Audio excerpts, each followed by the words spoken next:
pour moi, comme pour tous les Congolais avertis, c'est vraiment 2 jours de deuil où le pays doit plairer à l'état actuel où nous sommes.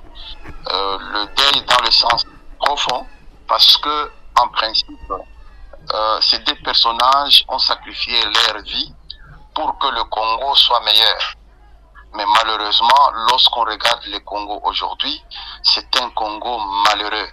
C'est un Congo de douleur. C'est un Congo de pleurs.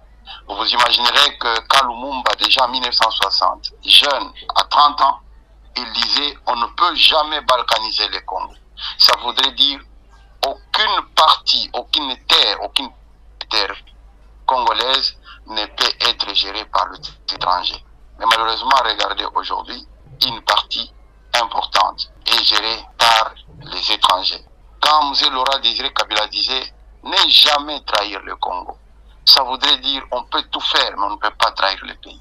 Mais le régime en place aujourd'hui est allé se mettre comme un poisson dans un filet dans la communauté économique d'Afrique de l'Est.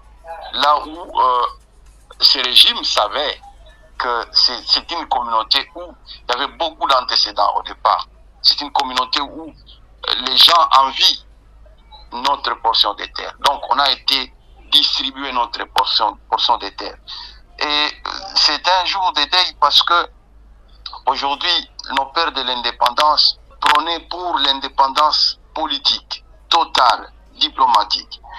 Aujourd'hui, c'est un pays où on vous dit, bon, pour finir la guerre, nous sommes prêts à sacrifier les minéraux pour que la guerre se termine.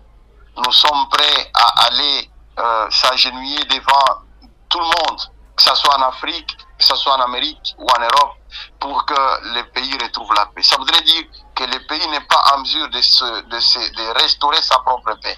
Il faut l'intervention des autres. Et cette intervention freine en quelque sorte notre souveraineté nationale.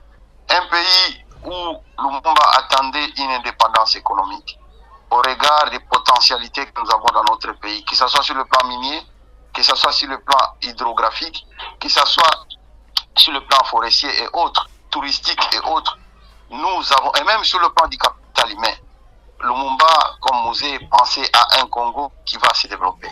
C'est comme ça que Mouzé disait que nous devons nous prendre en charge, parce que le développement doit être auto-centré. C'est nous-mêmes qui devons prendre notre développement en charge. Mais regardez malheureusement comment aujourd'hui on brade les minéraux aux étrangers, parce qu'on est incapable de pouvoir trouver des solutions, notamment les solutions sur la sécurité et la paix à l'est de notre pays. Donc on brade tout à l'étranger.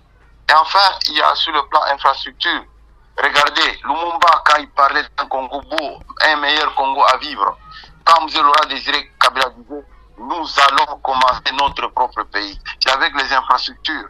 Regardez, aujourd'hui, je vous donne l'exemple de Kalemi. Qu'est-ce qu'on peut présenter encore comme infrastructure? Alors que la lueur, après la mort de Mouzé, la lueur déjà s'est présentée, on sentait un Congo qui s'est reconstruit. Mais malheureusement, tous les efforts qui ont été fournis ont abandonné. Parce que la construction, par exemple, des infrastructures de routes et ponts, requiert aussi l'entretien. Une route comme celle, l'avenue Lumumba ou le boulevard Lumumba de Kalemi, qui est restée comme ça, on n'a jamais entretenu, on n'a jamais pensé à protéger. Voilà aujourd'hui là où nous sommes. Et si je vous parle de Lumumba, mais c'est mieux. Mais regardez les routes comme celle qui va de Moba, Kalemi Moba, Kalemi Manono, Kalemi Nyunzu, Kalemi Nyunzu Kongolo. Donc, voyez-vous, nous sommes dans les deuils. Parce que nous ne devons pas ne pas parler des héros sans penser à leurs paroles. La parole de reconstruction, la parole de la défense de la souveraineté de notre pays, la parole de l'indépendance politique et économique. Alors, qu'est-ce que je peux dire, Jeanne? On avait 30 ans et Mouzé avait moins de 30 ans quand il a commencé sa ligue. Et donc, nous devons lutter, nous ne devons pas croiser les bras. On ne peut pas applaudir ceux qui vous font souffrir. Si la jeunesse de Lumumba, il n'y avait pas beaucoup de gens qui avaient étudié. Mais aujourd'hui, dans notre jeunesse, beaucoup ont étudié. Et beaucoup ont étudié. Ce n'est pas pour cochonner les bêtises. Ce n'est pas pour applaudir ceux qui nous apportent la misère. Par contre, les jeunes doivent résister, doivent faire sortir leurs mots. On doit les entendre. Je connais les jeunes du Congo, je connais particulièrement les jeunes du Tanganyika. On doit les entendre. Lumumba est mort jeune et Mouzé a commencé sa lutte jeune. Et donc les jeunes ne doivent pas rester en train d'applaudir. Pour les gens qui les clochardisent dans la misère, dans le chômage, regardez. lorsqu'on a promis on créerait les emplois. Mais aujourd'hui, où sont ces emplois-là? Et ces jeunes sont appelés à être parfois dans des activités informelles pour ceux qui tiennent encore. Mais ceux qui ne tiennent pas, ils se transforment en Koulouna. Donc, ils ont le devoir de se prendre en charge. Je vous dis, c'est possible. Il suffit seulement de changer la gouvernance. Lorsqu'on change la manière de gouverner, c'est possible. Parce qu'il y a eu déjà une lueur qui commençait à se montrer. Regardez, nous étions en 2001 avec 3 pays différents. Un pays géré par Jean-Pierre Bemba avec le MLC, un pays géré par Roubaix-Roy avec le RCD, et un pays géré par Kabila avec le gouvernement central. Mais les Congolais se sont mis ensemble.